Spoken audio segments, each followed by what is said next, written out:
Hey Betty, how you doing? Good, how are you? I'm good. And we got Armando and Naomi and John.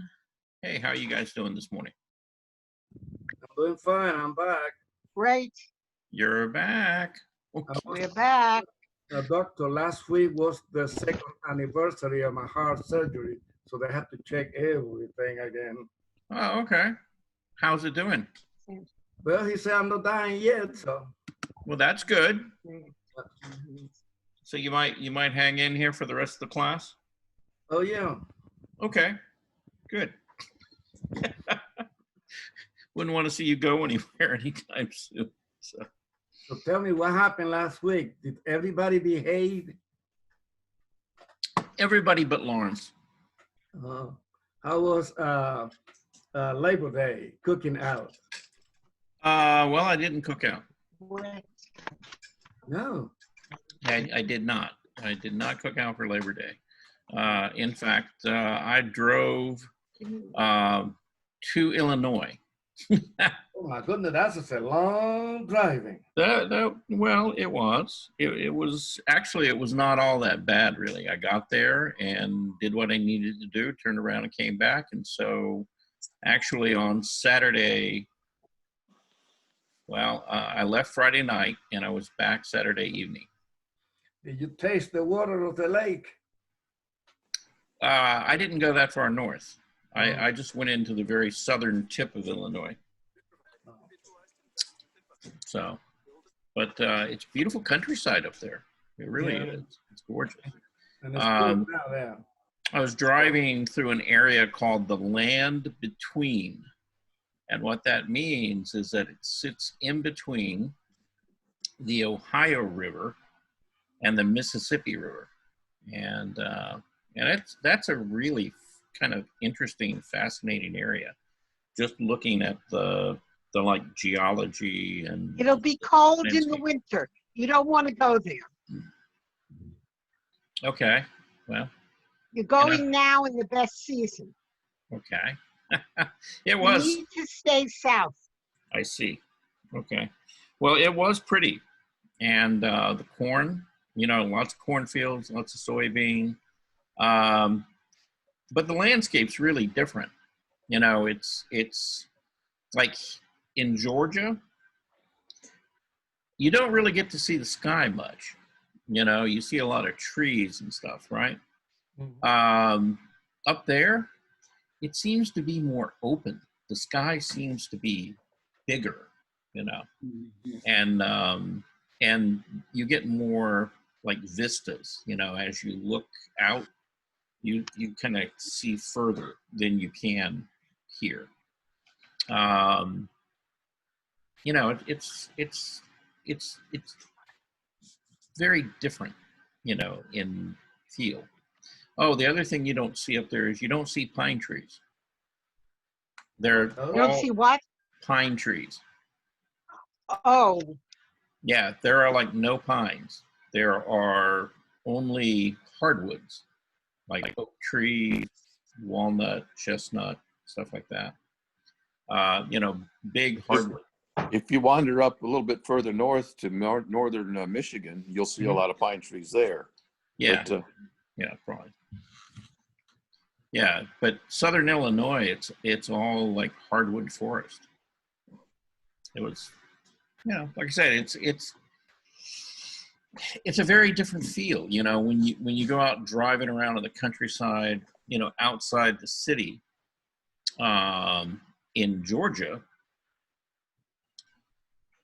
you see a lot of open fields and things, and depending on what part of the state you're in, it can be either flatter or kind of rolling.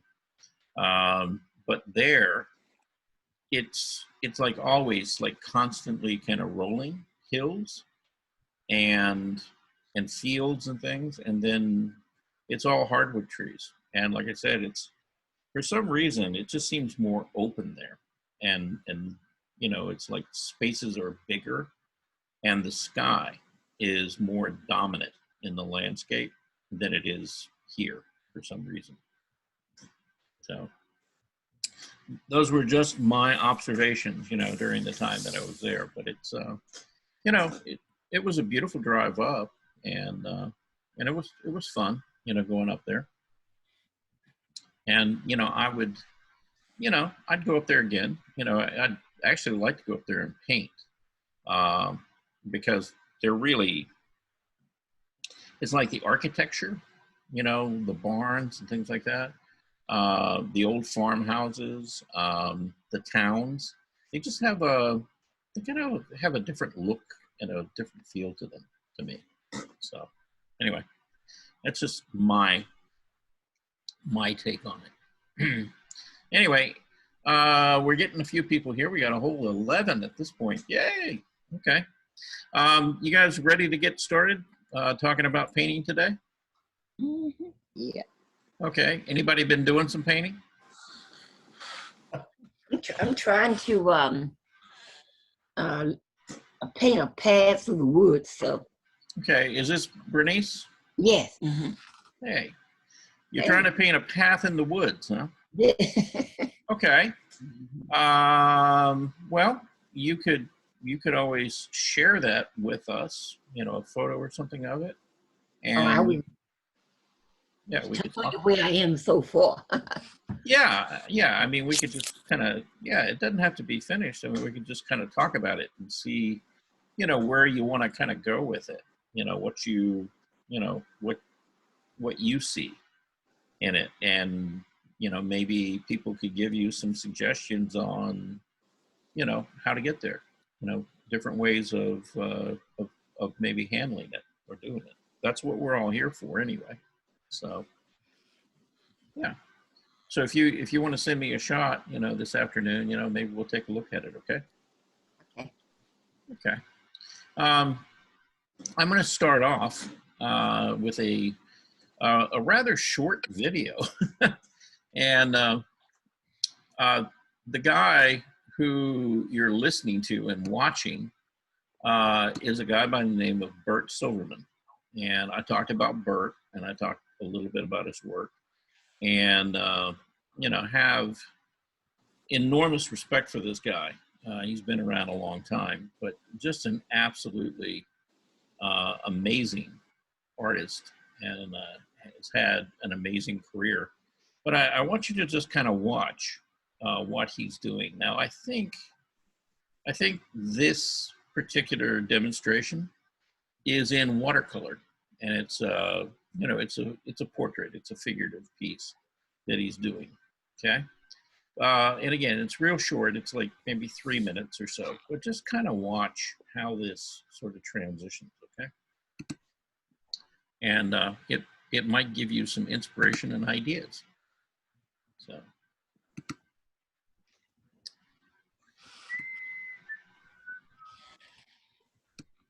And hit the old go button on this. Oh, wait a minute. Let's make it a full screen. There we go. All right. Hope you got your coffee. Oh, wait a minute. Maybe I need to start this at the very beginning. There we go.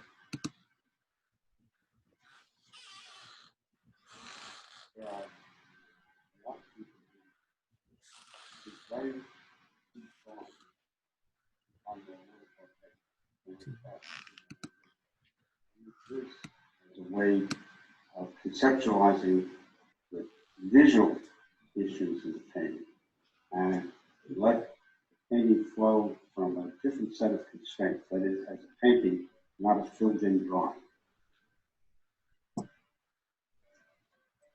Now, one of the tricks in this, and I hate to use the word tricks, it's really things to keep in mind, is that you don't have to render the whole thing completely all at once. That is to say, you can build the surface much the way you build the surface in an oil painting, unless you work in a totally alla prima fashion, but that you have the opportunity to make the surface, the paint, build up in successive wash labors and successive washes, so that it gets a quality of very interesting richness of little dollops of color on top of other dollops of color.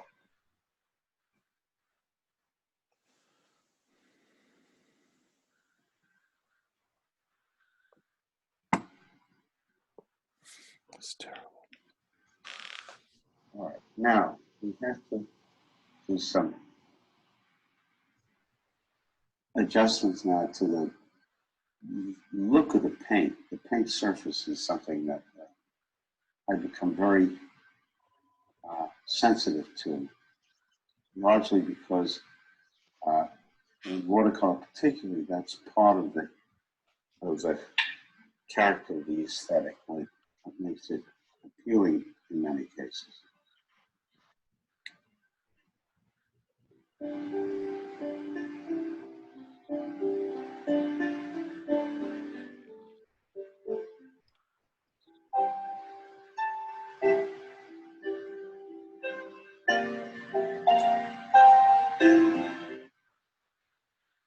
Anyway, yeah, that was real short, but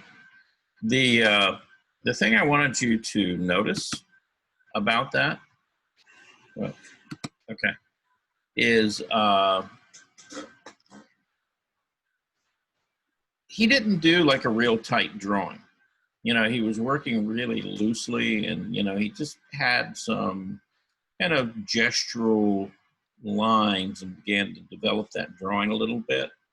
And then he went right into using the watercolor. Now, in just seeing that again, you know, one of the things I noticed, I don't think he was using all transparent watercolor.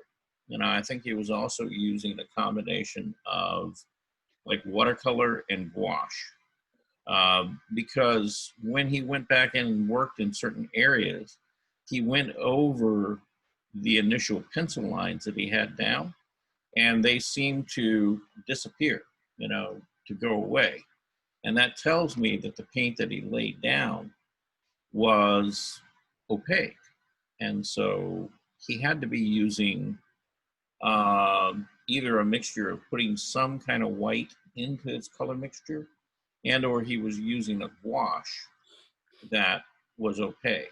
And so that was one of the things I noticed about, you know, the piece he was working on.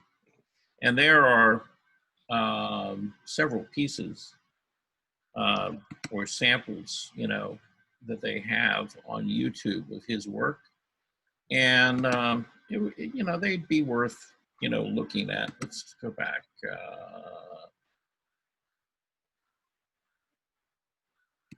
Yeah, here's a. Let's just take a look. Hi, at this. everybody.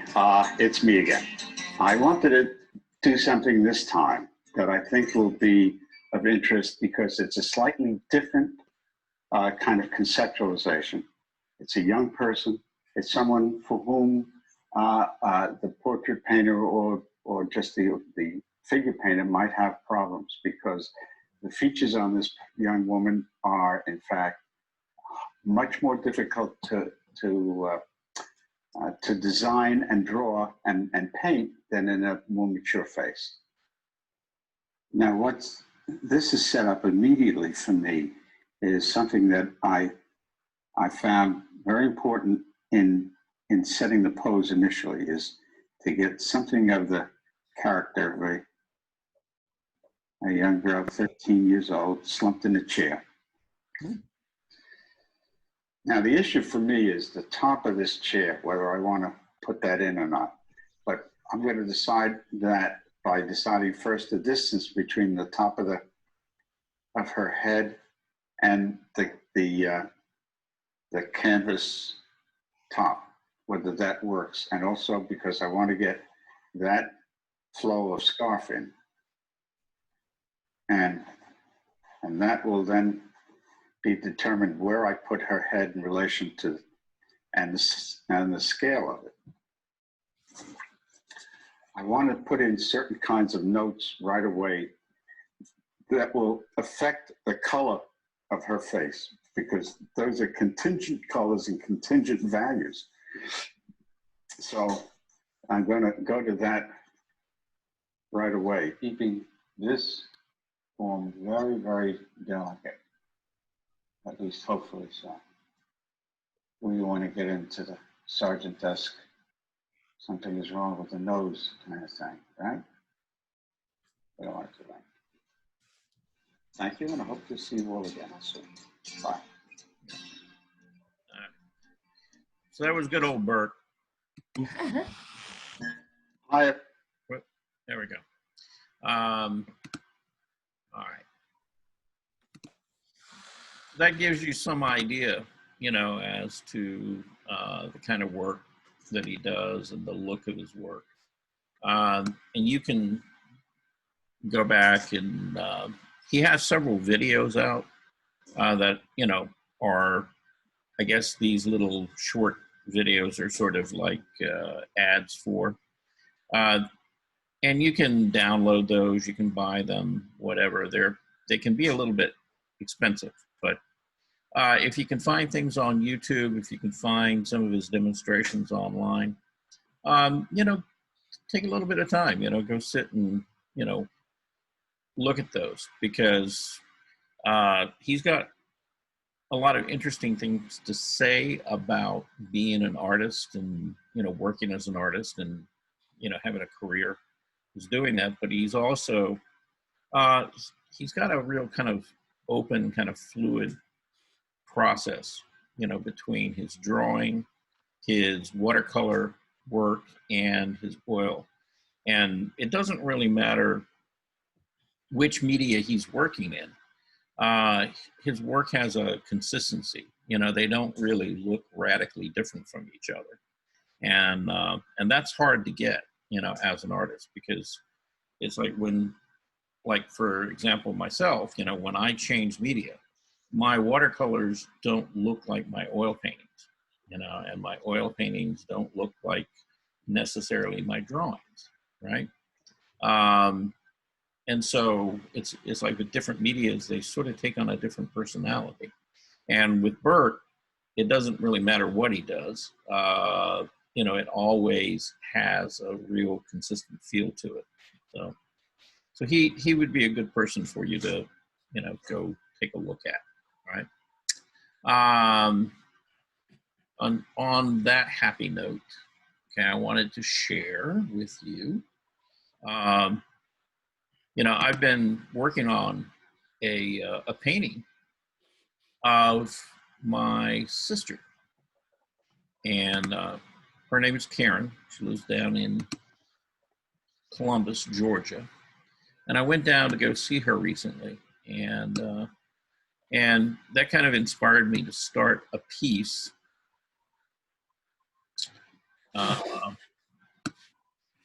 and develop it a little bit. Now, I'm not completely finished with it, but I kind of want to go through the process. And let's see, what was it, about a week ago or so, we were talking about mixing flesh tones and, painting portraits. And, this palette that I use, for portraiture, and, how I go about mixing those flesh tones and the variety of flesh tones you can get. This is the basic palette that I used. Charles, Yes. I have that because you sent it to me and all that, but I have no idea what happened here. I don't know. If on the bottom, say the purple and the green, what did you mix to get the next color up? I mean, is there a way that you can label them or something, like this is purple and blue, or this one is green and red, or something like that?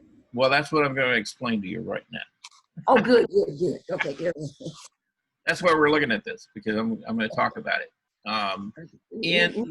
in some amount of detail, actually. So, you might want a piece of paper or something handy. So you might want to write some of this down and ask questions along the way. All right. So, when I showed you this, we were talking about, there are basically a combination of what I call a flesh base, okay? And that flesh base is made out of cadmium orange and Naples yellow. And that's the two colors right up here in the center at the very top, okay? And that's your critical mixture right there, okay? you know, once you have a mixture of that, you can then begin to make, you know, any kind of flesh base that you need. Okay. And in looking at somebody, you can tell, you know, are they, you know, do they have a very fair complexion? Do they have kind of a medium complexion, or do they have a darker kind of tone to their skin, right? And if they have a darker tone to their skin, then you're going to have a richer mixture of that flesh base. If they're kind of medium, like me, you know, then you're going to have, you know, again, a little bit lighter mixture. You're going to have a little more Naples yellow and a little less of the cat orange, right? And if they're very fair, and I mean, you know, really pale skinned, you know, then you're going to take that and you're going to lighten it, and you're going to lighten it with white, okay? And so you can see that there's a very clear step in value here from darker to lighter. And so once you've determined who you're painting and what their basic skin tone is as to whether it's dark, medium, or light, you'll mix up one of these three, and you'll mix up a lot of it. Because you're literally going to be putting it in every mixture that you make at that point. And so in this particular case, you know, I just use the medium tone right here, right? And I began to build, you know, a string of colors, right? So I took this medium tone and I added red to it, and this is what I've got. And this is the warmer red, the cadmium red. I took that very same flesh base and I began to mix in, you know, this very kind of purpley red, the rose, what is it, permanent rose, yeah. You know, added more orange to, well, that. Again, added green to that base, and again, violet to that base. And see how the color begins to shift with just the addition, you know, of these four colors. And you can take any one of these and you can build out a whole string of value by adding, you know, white to it. And you can also, you know, play with the intensity of it by adding, you know, any two of these together. In this case, you know, I probably put a little green, you know, with that red. Or wait a minute, now this is the cooler. Yeah, so this is the cooler mixture right here, and this is the warmer mixture right here with white added. You can also mix something that's very, very dark, right? So again, using that flesh base with either purple or green and or a combination of the two, so you can begin to build, you know, these kind of more brownish sort of tones, and you can get really quite dark, but you can also, you know, get into those mid-tone values. And so, you know, somebody who, let's say, is maybe Native American, African, you know, African descent, even some South American and Asians, you know, you might use some of these mixtures for. You know, if they're European, you know, you might use, you know, something, you know, more in this range.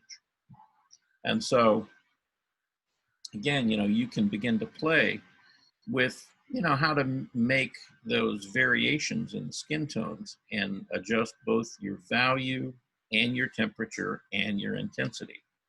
An example of that is, okay, you have the red-green combination here, again, and all these mixtures have a little bit of this base in it.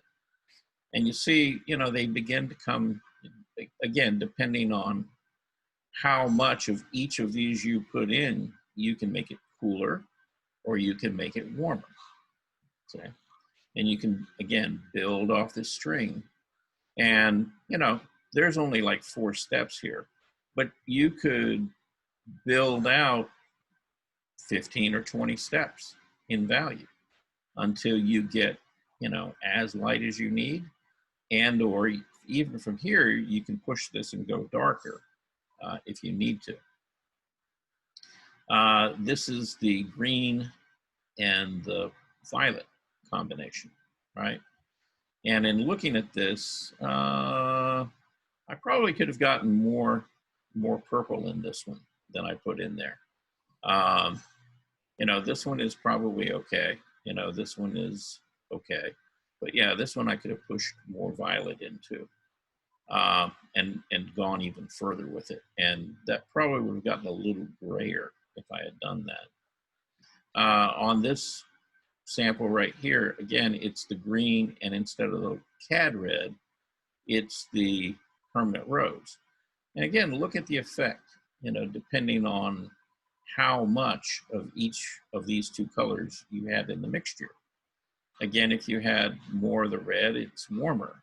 If you have more of the green, it gets cooler. And again, that affects, when you start lightening that value out, it begins to affect those mixtures. So, you know, I know that's a lot of stuff to think about, but, you know, and you're not going to use all of these in one particular portrait. What you'll use is you'll make, you know, kind of a judgment call. Do they have a warmer skin tone? Do they have a cooler skin tone? And then you're going to begin to use, you know, if they have a very warm skin tone, maybe this string of color. If it's a little more kind of neutral, maybe something more like this. If it's generally cooler, maybe something like this. So you're not going to have to mix all of these. But again, just keep in mind, you know, you've got those, you know, you got that flesh base out there, and you got these four colors. You know, you got the permanent rose, the cadmium red, those are two reds, warmer and cooler. And you've got this sap green, and you got the dioxin violet. And just with those four colors, you can basically, that and that flesh base and white, you can basically make any skin tone you need. You know, literally, you know, hundreds of thousands of mixtures of different color. And so you can get really, really subtle variations in there pretty easily. And again, you know, it's well worth your time to experiment, you know, to play with, you know, mixing color and trying to get something that feels like, you know, different flesh tones and build them out in like strings of value from lighter and darker, so that, you know, you get used to mixing those. And particularly if you want to paint figures or portraits, right? Now, if you only want to paint, you know, landscapes, okay, you probably don't need to do that. But, you know, it's a good lesson, right? So once you have an understanding of the palette, and in this particular case, you know, I took a canvas, and it was just an old canvas. You know, it had been painted on before, and I had scraped it down and sanded it off. And then I just kind of went over it with a couple of coats of paint, but I still had a ghosted image in there. And so I just threw some color up there, you know, real kind of washy, just a tone, just to get some color on there and get some value, so I had something to work against that wasn't like, you know, white or a very light value. And from there,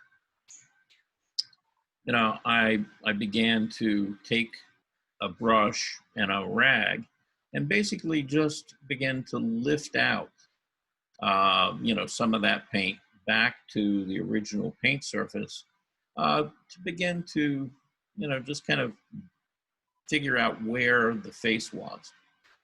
And that was both an You mean to say that was on there before you put the other color on top of it? Yeah, I didn't put any color down. What I did is I actually, see, I put that background color down just real loosely, And then I took a rag and a brush with a little bit of turpenoid on it, and I just lifted out Oh, okay. the light areas. Okay.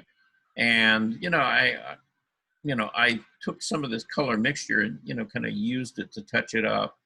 And again, just play back and forth, till I began to get the image of a face sort of emerging, out of that background.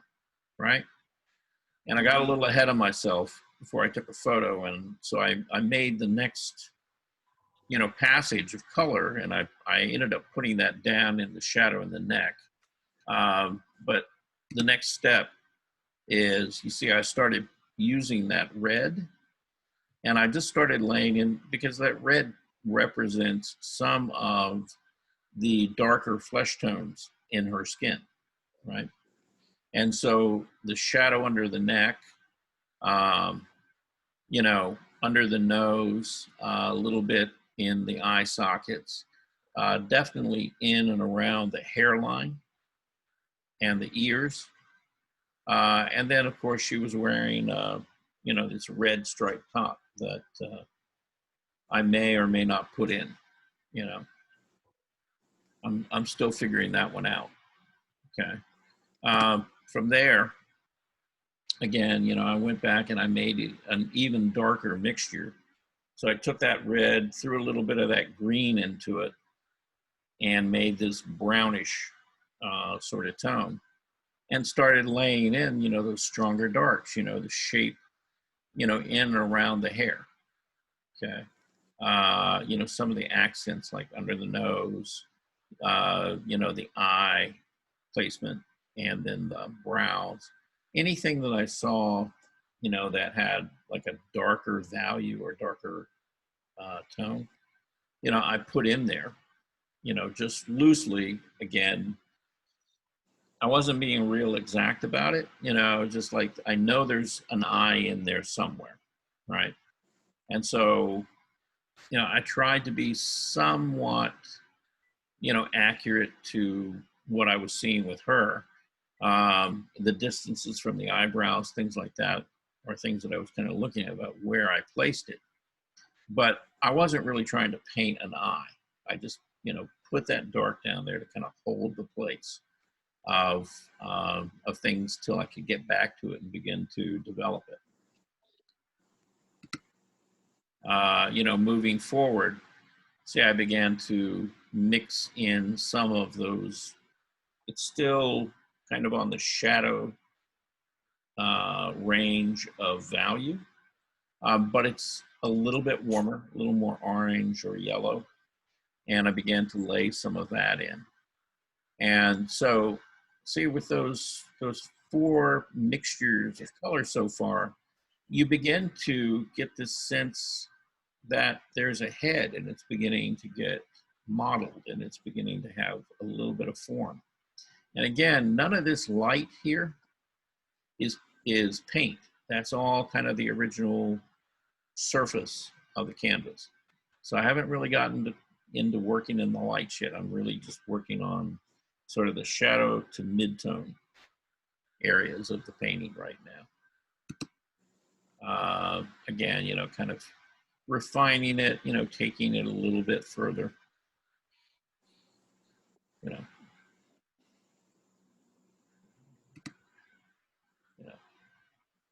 Took a brush, at that point, because it was getting kind of spotty looking, and I just kind of, brushed it all back, placed a strong kind of red color for where the lips will eventually be. Okay.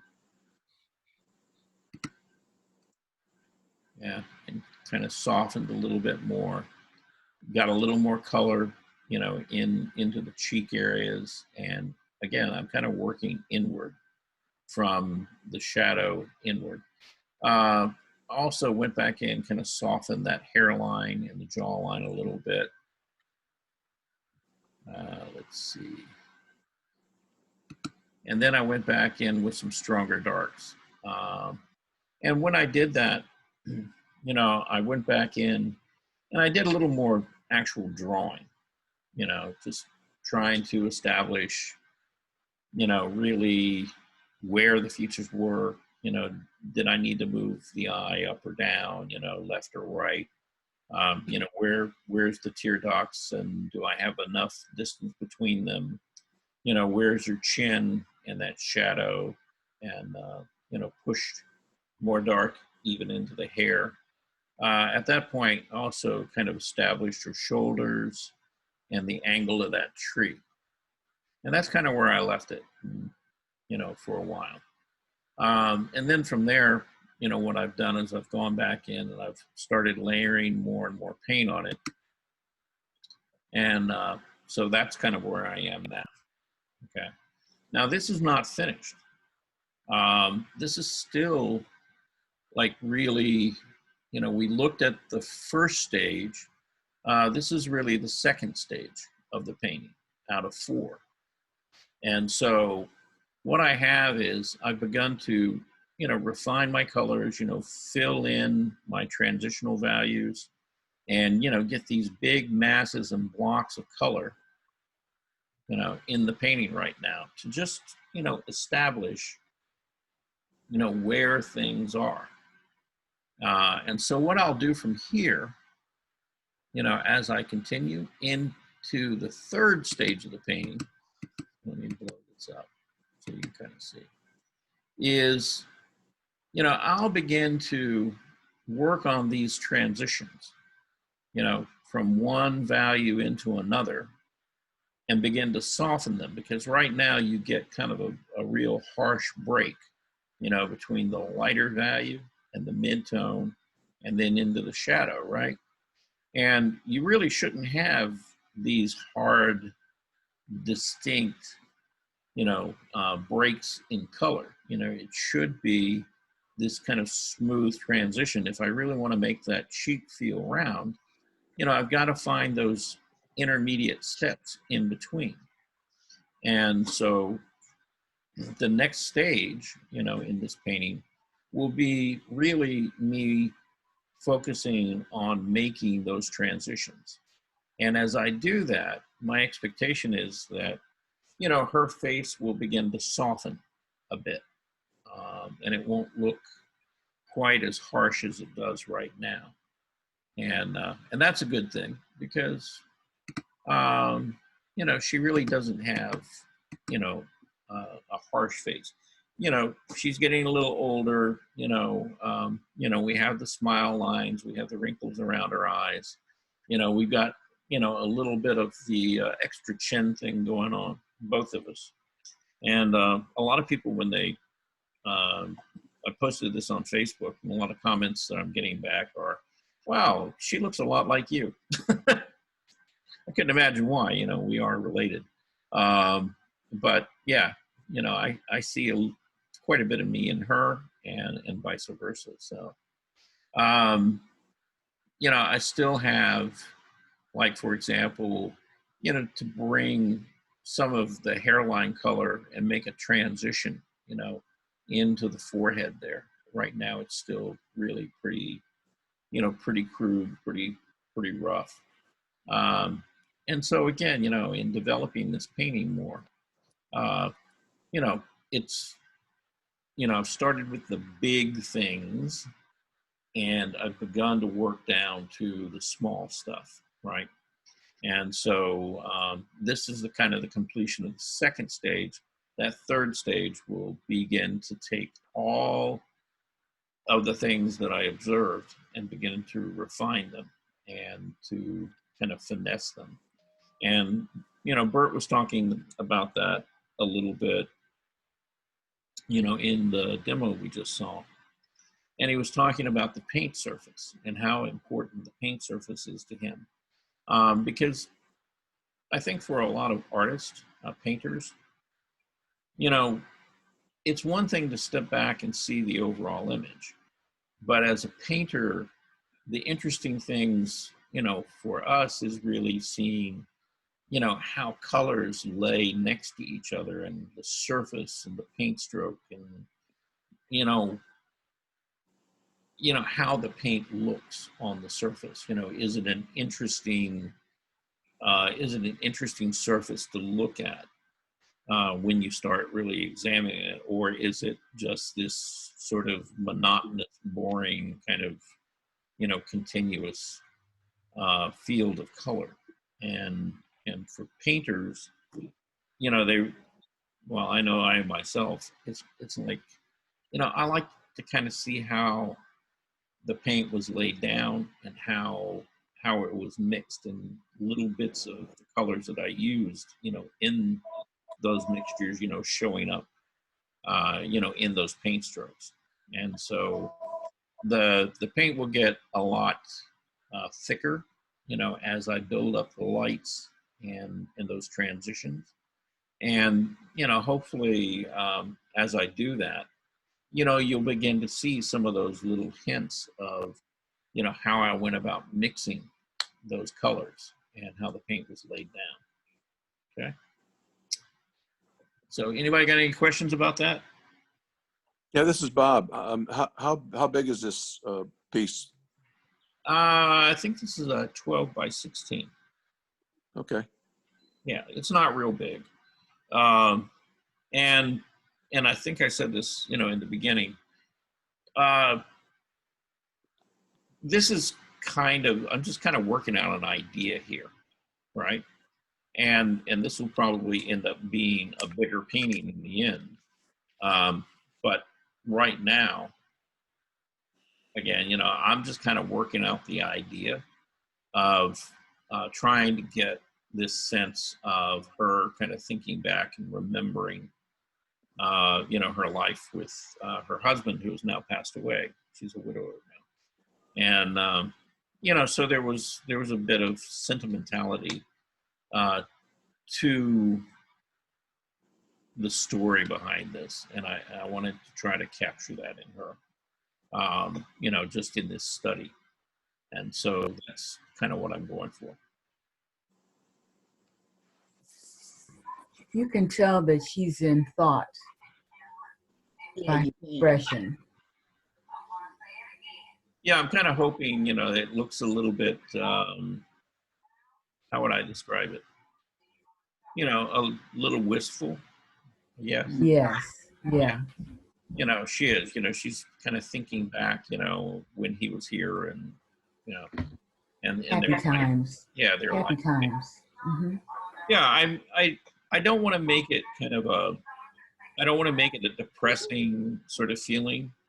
I would like to make it kind of feel like she's looking back on her life and she's seeing, the good things, in her life that she enjoyed, and, her relationship with him, and, they ended up having 4 children together, and all those kids have kind of gone on, and, now she has, Yeah, now she has, she looks like it. She looks like she had a good marriage, a good husband, a good life. She does. yeah. So now she's got not only grandchildren, now she's getting great grandchildren. I think I was corrected the other day. I knew of 2 of them, and now, evidently there's 3 now, and soon to be 4. So she'll be a great grandmother 4 times over. Here, I guess. You're a great uncle. Yeah, a great uncle, and of course, I'm a grandfather as well now. So Okay, yeah. The emphasis is on great, right? oh, great, Yes. yeah. Well, I haven't gotten to that stage yet. I don't have any great grandchildren yet, but I'm probably I'm going to try to hang in here for that. So Me too. I've got a little ways to go, before I get there, because my grandchildren, my oldest grandchild is turning 5, so I've got to hang in here for a while if I want to get to great grandchildren. I'm going to have a hard time having grandchildren when I don't have children. Well, you would, yeah. That's kind of a prerequisite. So yeah. You have lots of nieces and nephews who love you. So you don't have any? Is this Wanda? Bernice. No, that's Bernice. Oh, Bernice. Okay, so you don't have any children, Bernice? No. Oh, okay. All right. But I was saying she's got lots of nieces and nephews. Mhm.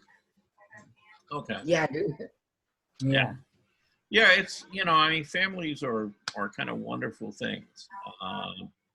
You start off, you grow up in a family and there's you and your sister, your brothers, and maybe there's, 3 or 4 of you. And, by later on in your life, there's this whole menagerie and collection of people that, the generations that have come behind you. And you just kind of watch this whole thing sort of expand. I went to when I was young, and I was probably only about 8 or 9 years old at that point. And my dad took us back to Arkansas, which is where his family is from, and they had a family gathering. And so, we got to town, the first night, and we were at my grandmother's house, and there were probably, 20 to 25 people there. And it was his brothers and sisters and their children. And then a couple of days later, the whole family got together, and there were over 200 people there. So this is nieces, nephews, cousins, on down the line. And it's amazing, when you have these big fat, family gatherings, how many people you're really connected to. And unless you do something like that, you don't really realize, how you are sort of, interconnected with all these other families. So that was a memorable experience for me. It was only like one of 3 times that I had attended those. And they had one in my family, that gang got together, I think it was about 5 years ago. And it had grown even larger. And I didn't make it. And, my son and, I was not represented there at that point. But yeah, I hope to get back and attend one of those soon, because yeah, family just keeps growing, bigger and bigger and bigger. And it's an interesting thing to watch in life. How many of you come from big families? What do you consider big? How many brothers and sisters do you have? I have 2 brothers, no sisters. Okay, so you came from a family of 3, right? Yeah. Yes. Yeah, and I came from a family of 4, right? Now that's not really like huge, but you start drawing those lines of your mother's side of the family, your father's side of the family. How many cousins, how many nephews, how many aunts and uncles have you got? And all of a sudden, that can get to be a lot of people. So, I had 3 brothers and 4 sisters. That's big. Yeah. Mhm. Yeah. And, it's like my generation, your generation. Families tended to be maybe a little bit smaller than they had maybe the generation before. Like in my mother's generation, she ended up having 5 brothers and sisters, and she was born and raised in West Virginia, and unfortunately, she was the only child who survived out of the 6 children. They all died during childhood from, pneumonia, measles, whatever. A pandemic. Pardon? A pandemic. No, I don't think it was a pandemic. It was just, living in West Virginia at that time. It was not easy, and particularly, on children. It kind of took its toll on people up there. Living in the Appalachian Mountains. Oh, okay. Yeah, not That's a, like my favorite girl. Your favorite girl, what? The coal mine daughter. You feel like my favorite girl, the coal mine's daughter. Oh, yeah. Hmm. Yeah. Yeah. Yeah. My dad was one of 12 children, Okay. and all his family passed before him. He lived only to be 91, Hmm. and he was the baby of the family. But most of, like you said, the other family, how they died off. Yeah. You know, that's how his family did also. Yeah. But 12 children, wow, Yeah. That's a lot of kids, but that's a lot of kids. yeah, but people had a lot of kids, at that point in time because again, it kind of went without saying, there was a good chance that you were going to lose a couple of them along the way. Yeah. You And know. not just that, a lot of them were farmers and landowners, and their children helped with, taking care of the property and the animals and things. Oh yeah. Well, that was the whole thing. It's like, if you ran a farm, you needed 8 kids or 9, Yeah. Yeah. because there was a lot of work.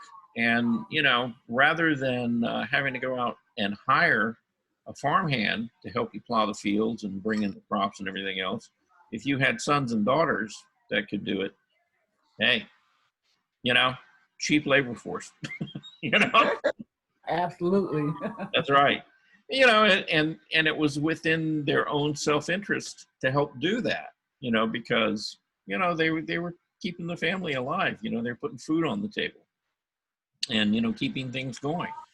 Yeah, because we didn't have a dishwasher for years. We did our own dishes. We Yeah. didn't have an automatic dishwasher for years when I was coming up. Hmm. Yeah. I was talking about my trip to Illinois, and I went up there and I met a gentleman because I was looking at a house to buy from him, and he was a farmer. He ran well, his brothers and sisters and himself, inherited the family farm from their parents, and nobody else in the family had any interest in farming. So he took over the farm and kept running it. But we were talking about how life had changed since the time that he had grown up, and the fact that they used to need a lot of people on the farm, and they used to employ like a lot of people on the farm just to make the farm run. And now you can have a single farmer almost by himself, and he can take care of that whole farm because of the machinery that they have now.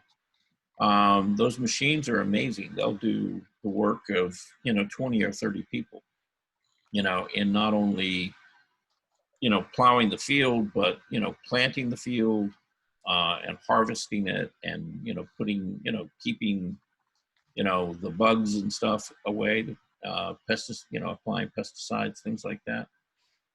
Now, one person can actually do most of that all by themselves, and they don't need, these big families anymore. So that's really, really changed, in, those small towns. They end up losing a lot of the young people because, they're not needed. They're not needed to stay there and run the farms anymore.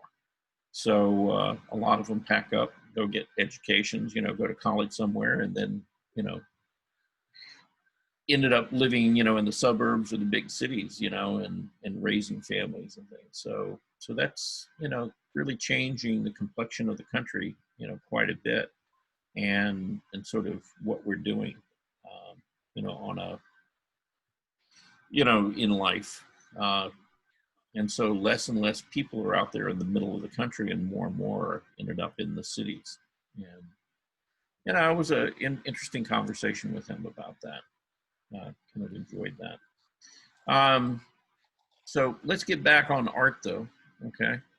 Anybody got any more questions about what I'm doing? If you want, you can make her look younger in the Yeah. paint. Sure. Yeah. Okay. That, Wow. that's Why? Why would you make her look younger? Why? Well, just a question. If you want to make it look a person, sometimes somebody wants you to make it look younger when you Right. do a portrait. So. yeah. Oh, Why? I don't. Well, okay, I'll answer that. Is this lady asking that question? Bernice, it is. Lee. Yeah, Okay. it is. Why would you take Bernice a and- beautiful woman? Yeah, Bernice too. Why would you take your beautiful sister and make her what she used to be instead of who she is? Why would you do that? Well, and that's that's one of those aesthetic questions of do you do you really want to do that or not? And now the fact is though, as a portrait artist, my experience is that the way you see people is not the way they see themselves. Of course. Right. And one of if you want to be somewhat successful as a portrait artist, then you need to be a bit flattering to folks. Okay, because they want to see themselves in the best light. Now that's a very different thing from being a fine artist, right? And a fine artist might really want to show that age. They may want to show that wear and tear of all the trials and tribulations of life on that face. And so again, the goals are very, very different. And as an artist, you have to kind of figure out which direction do you want to go. Now in this particular case, I mean, this is my sister, and I want to be flattering to her. At the same time, though, I also, again, my goal is to kind of capture that expression and not take away all those years, from her, and let her be her age, and kind of show life on her face, because that's the vehicle that I have to kind of tell the story here. So before you draw a portrait, you have a conversation with the person, asking them, how would you like for me to portray you? Do you want me to portray you as you are or the way you were? Do you have those types of conversations? Usually not. Yeah, Okay. usually not. But the way I handle things like that is that I really don't like to paint from photos. And I really don't like to try to paint somebody who I've never met, right? So I'm not one of those artists who, I want to take a photograph and just copy it, because I have no sense of who this person is, right?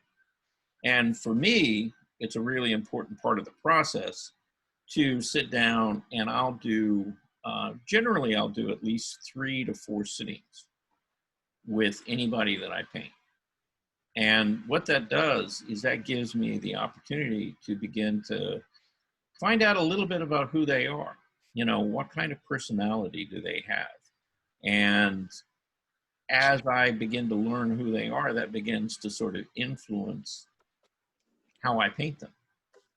Because more important to me is, rather than, having an exact photographic representational likeness of that person, I want to get a sense of them being there. When I have people look at one of my paintings, I want to feel like they could talk to that person. Okay, like there's a presence there, and that's far more important to me than having an absolute, like I said, accurate likeness of them. And if you talk to different portrait artists, then as a group from Benson, we went up to the Booth Museum, and they had an exhibition up there of a artist who was an excellent portrait painter, and his name is Raymond Kinsler. And so I guess there were probably about 20, 25 of us, and we went up And, you know, we went to this talk and lecture and this exhibition that they were having at the booth of his work. And so we all got to meet him. And that was really probably, you know, one of the most fun things that I did the whole time, you know, I was working at Benson, you know, was to take this group up there and really have them meet this guy. And, you know, he was talking about some of his paintings, and he was saying how important it was, you know, not that the painting was absolutely dead on accurate, you know, to the person's face, but really getting that feeling of who they were. And in this particular case, he was talking about a particular painting that's really, really well known. And he painted John Wayne. And, you know, he did a painting of Wayne as, I'm trying to, I guess it was like Rooster Cogburn was the role that he was playing. But, you know, he was basically wearing the same kind of clothing and stuff. And he was trying to kind of capture that feeling of John Wayne. And, you know, what he had said is that even though that was not an exact likeness of him, it's like everybody who saw that painting knew that that was John Wayne and that it felt like John Wayne. And that was, you know, that was far more important because it kind of had his presence. And that's, you know, that's really, for me, kind of what I'm after is I'm trying to capture that person's presence there. So you kind of know who they, or a little bit about them, you know, kind of what kind of person this is. And, you know, you can tell, you know, in a painting, you know, whether somebody looks very formal or somebody looks, you know, very easygoing and kind of relaxed. And if you don't get that, you know, it's not ever really gonna look like them, you know, even if you do have an exact copy of the photo. So did that kind of answer your question? Yeah. Or did I ramble too much? I guess I get my dander up when someone suggests that you erase the age of a person. You know, it took your sister a long time to get to that station in life. The same way it took me a long time to get to where I am, and all of us. Yeah. And to suggest that to make her look younger, and I understand the gentleman's suggestion, is a disservice to your life. I mean, there's nothing wrong with your sister's portrait that you started. For example, if you showed it to one of her grandchildren and made her younger, they would say, "Who's that? That doesn't look like Nana." You know, they know her for who she is, where she is in life. Right. Don't lessen or don't think that age is ugly. Age is beautiful. I was drop dead gorgeous when I was 20, and I'm drop dead gorgeous now. And you don't change it. You live with who you are. And I guess I'm offended. And so to think to make her younger, why? She's not younger. She's in her 60s or 70s or what. She is who she is. So take her the way she is and not the way she was. Right. I just get offended by, I guess, men saying make her younger. You know, age is beautiful. Look at that beautiful woman. Come on. Sorry. Well, to see how you used to look at 20s. Yeah. Well, again, yeah. But she's not in her 20s now. She's in her 60s or 70s. You know, if Charles may have painted his sister in her 20s. Appreciate where you are. You wouldn't want me to paint you, sir, as you were. You want me to paint you as you are. No, And especially with the theme of ugly. Yeah. I think that your sister really trusts you to capture who she is now. Mm-hmm. Right. and with the theme being to looking back on her memories. Yes. I don't think it would work if she were younger. It just goes with the theme of being where she is now in her life. Yeah, believe me. I so look forward to when you say, I have completed this portrait of my sister. Yeah. Well, yeah, hopefully in the next couple of weeks I can say that. Oh, I'm not rushing you. I know it's a process, but I think, you know, where it is now, you know, I'm in awe because I think she's beautiful as she stood there and posed for her brother. Mhm. And that's love in itself. That is. All right. That is. I mean, Charles, do you Yes. remember a couple of years ago, I sat in one of your classes and you had a model that was a little overweight, Uh-huh. and I drew her as being thinner. Mhm. And you just tore my butt up about doing that. Yeah. and he should have Daddy-O. And I kept Yeah. saying, I drew her the way I'm the artist, and this is the way I see her. Mhm. And you said, no, you got to draw what is there. Right. Okay. I don't I remember. saw a thin woman in my mind. You saw something different. Yeah. I don't. So what is the right way? Yeah. Well, there isn't necessarily a Right, right. the artist or the model? Yeah. No. Look, there isn't a right or a wrong one. Okay. You know, a model. You know, and the situation is different. When you're painting a portrait, you're trying to capture that person. When you're drawing a model, then what you're basically doing is you're using that model as a reference or as an inspiration. So yeah, can you take artistic license? And I don't really remember ever telling you not to do that, but okay. That would be kind of That's a few years ago, and yeah, that would be kind of out of character for me, actually. you know, you've had hundreds and hundreds of classes, so it's hard for you to remember that exact Yeah, one. yeah. Because I cause trouble all the time. No. Well, that does seem to be your goal. Yeah. I'm sort of like the thorn on the end of a rose, you know. Well, yeah, but that's okay. You know, that's okay. I mean, you know, somebody's got to do it, right? Continue the class. I'm sorry. No, you're fine. Oh, it's lunchtime. It is. It is. Yeah. Anyhow, if you guys, I downloaded some work yesterday, and I checked my email. I had a few pieces that folks sent in, but if you want to send in some more pieces between now and lunchtime, go ahead and do it early so I have time to download them. And please make sure to take the time to label the image, okay? Don't just send it image, whatever. Make sure to put your name in the front. If you want to have a title or what it is, that's fine. And then JPEG. And that will save me a lot of headache and work, okay? I appreciate it. I'm about 1/3 through with mine. Should I photograph it and continue on and send all the photographs to you? You could. On as I go along? You could. Or just when I'm done? Yeah, no, you could. Because actually, you know, earlier, Bernice asked the question. She's working on a painting of a path through a forest.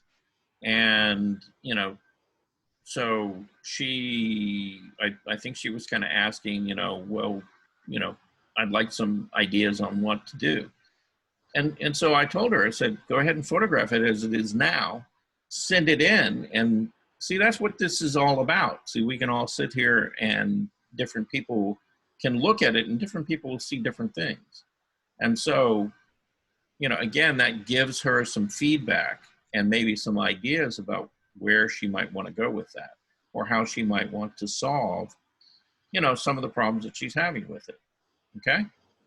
It kind of got more intricate than I thought it should, than I knew it was going to be, and it's taking a lot of time.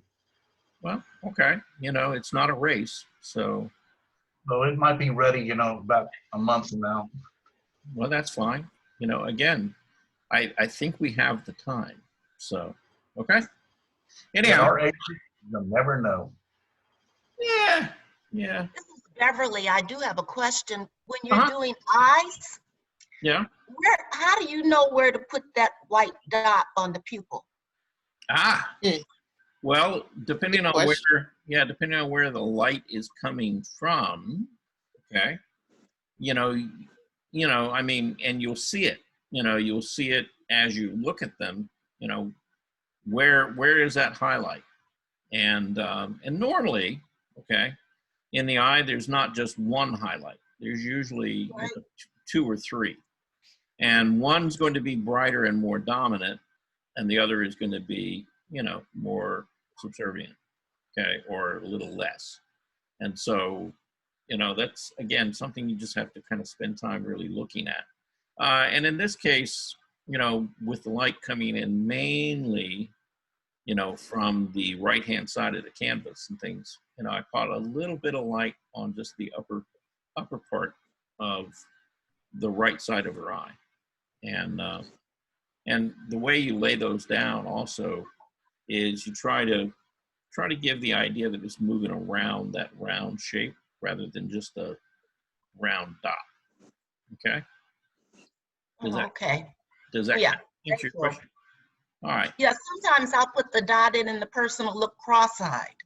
So, Well, you know. Well, that's because those highlights have to kind of be, you know, they have to work together. Mm-hmm. You know, if you got one on one, you know, kind of one part of the eye and the other on the other, then it does make them look cross-eyed. So you got to be real careful about where you place those. Okay? Okay. Thank you. All right. All right. So we will be back here at 2 o'clock. All right. And you guys have a good lunch. Like I said, send me some stuff if you have things out there. And yeah, we'll get back here too. I'll take a look at the work that we've got. And yeah, we'll talk about, you know, maybe, you know, how to do things, you know, or get ideas about, you know, how you might want to approach them differently. Okay. All right. All right. Thank you. All right. Thank you all. Okay.